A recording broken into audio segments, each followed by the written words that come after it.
25 acting tips for beginners. Not 1, not 5, not 10, 25 acting tips for beginners. And I'm making this video, by the way, from the perspective of when I was starting out as a beginner. This video is what I would have loved. This video is what I would have wanted to see. So I'm going to break this into a few different parts. It's going to be talking about technique. It's going to be talking about the business of this industry. It's going to be talking about mindset. And then we're going to be talking about the reality of this business. And that one is my favorite one to talk about because nobody else talks about it. Go to any other channel on YouTube. Nobody is talking fully about the reality of this business, and you need to, because when we don't talk about it, you start to get into this business becoming a very uninformed actor. There are many uninformed actors, and you want to test this out? The points that I give you at the end when I talk about the reality of this business, go ahead and talk to other actors. Go ahead and talk to your acting instructors about this.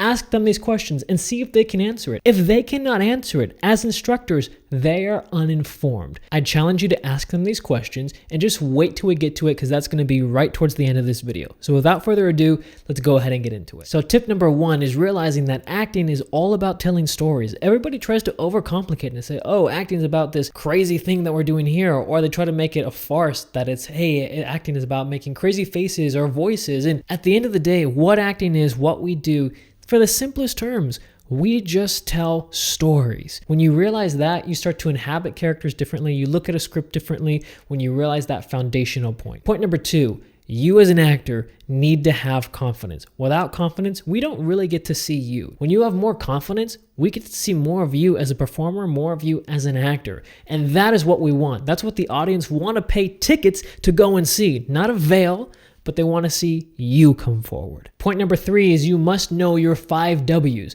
Too many beginning actors get a scene, they look at it and they go, okay, to be or not to be, that is the question. They just start reading their lines. Maybe they're trying to memorize it, but that is it. When you do that, it's as if you're looking at a treasure map, but you're not even looking at the arrow telling you which way to go. You're just glancing at the map. What you want to do is know your 5 W's, and it's the simple ones: who, what, when, where, and why. Tip number 4 is to know your moment before. So let's imagine you have a scene and you're going to go and ask your parents for the car keys. But let's say you're upstairs, and before you go downstairs to ask your parents for your car keys, your girlfriend calls you up. Then you go and you answer the phone, you're talking, and it seems like a great conversation, and all of a sudden she says, I hate you, I'm breaking up with you.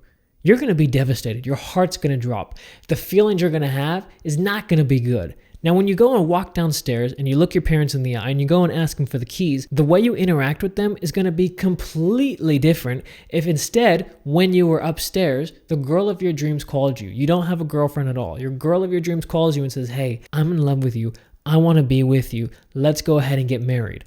All of a sudden, you're going to be on cloud 9. Now, when you go downstairs and you ask your parents for the car keys, you're going to be responding and acting completely differently. When you have a scene, you are not always going to know what happened the moment before. So sometimes you need to create that moment before. But when you know what happens, it directly affects how you go and enter that scene, how you play the scene out. Now, point number 5 works in the opposite way. Know your moment after. So let's say you're going to go and ask your parent for the car keys, but where are you going after you ask for those car keys? Oh, okay, you're going to go to a big drag race and you're going to go and race your parents' car. And if you win another car. But if you lose, you're going to lose your parents' car. Well, if that's your moment after, you're going to act that scene differently compared to, hey, you want to have the keys so you can go and take the girl of your dreams out on a date. All of a sudden, when you have that different moment after, it affects again what happens directly in the scene that you're playing, you're auditioning for, or you're acting in. Knowing your moment before, knowing your moment after directly affects the scene that you're playing in. Point number 6 is to ask yourself the question, what do you want the other person to feel? Sometimes as actors, we get so focused on ourselves. Sometimes we need to. Hey, it's understandable because we're trying to figure out our characters. But at the same time, sometimes it can become too much. You want to find out as an actor, how can I go and play my characters? Sometimes the best way to play our characters is just realizing, hey, instead, what do I want to go and make Joey feel? Or what do I want to go and make Bill feel? Because when you know what you want to make them feel, you take all the pressure off of thinking about you. Now as an actor, you're thinking about your partner, the other person, and you can really play and act with them that way. And that I have found to be extremely beneficial for actors. Now, point number 7 is to go and find a second activity to do. Now, I have found that this one relates really well when you're doing theater work. When you're on stage and you see actors, especially when you're in the audience, you never want to see 2 actors doing this. One standing here, here, one standing here, and they're just two actors standing on stage staring at each other. It becomes very boring. And when you're just standing there, we don't actually know, hey, what is this character thinking? What is going on in their life? How do they behave? We don't really get much information about two characters just standing there on stage. But if you can find a second activity to do, one that also defines and tells a story about your character, we get drawn in as an audience. So let's imagine I'm doing a scene and I'm just standing here. Well, this is boring, but we get more of a character if, let's say, my character is a heavy smoker.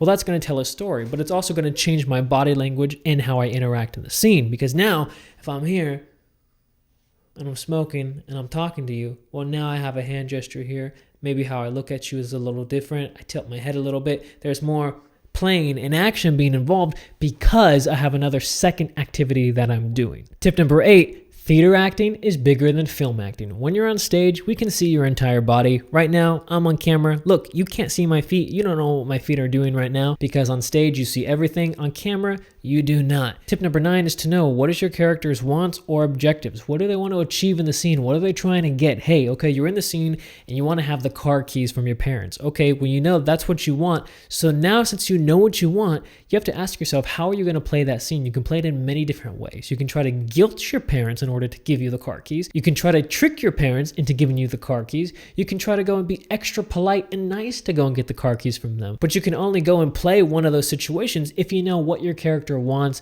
or what their objective actively is within the scene. So that was the technique aspect. Now we're going to be talking about the business aspect. So tip number 10 is to maintain current headshots. Hey, if you got a headshot that's 5 years old, 10 years old, well, you're going to probably look different than you look now. Get new headshots. You got to keep it up to date. The casting director does not want to see one headshot for an actor they're calling in, and then when you come in, they're like, whoa, hang on a second. You look different than what I was expecting from this headshot here.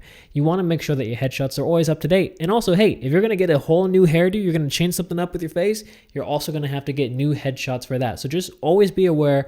Always stay on top of those. Point number 11 is to continue developing your demo reel. So demo reels are going to be things that your agents and managers want, but also if you have a demo reel and when you're submitting for a project, you tend to get bumped more to the top of the list when you have a demo reel. So it's really beneficial in a lot of different aspects. Tip number 12, never, ever, ever, ever pay an agent or a manager any upfront fee or any monthly fee at all, because agents and managers only make money when you make money. If you book, then they get a commission off of what you make, but they will never or should never charge you ever any monthly fee or any upfront fee. If they do, that's a red flag and you should always run away, because even the top agencies in the world do not do that. Tip 13, your location is not as important as it used to be. Before, everybody knew, hey, you got to be in LA or hey, you got to be in New York. Now, everything is self-tapes. All the movies and films, everything's going to be recording it on a camera, then you're sending it in. Tip number 14, which kind of goes along with number 13, is now you got to also get used to doing self-tape auditions. Self-tape auditions, very simple, very easy to do,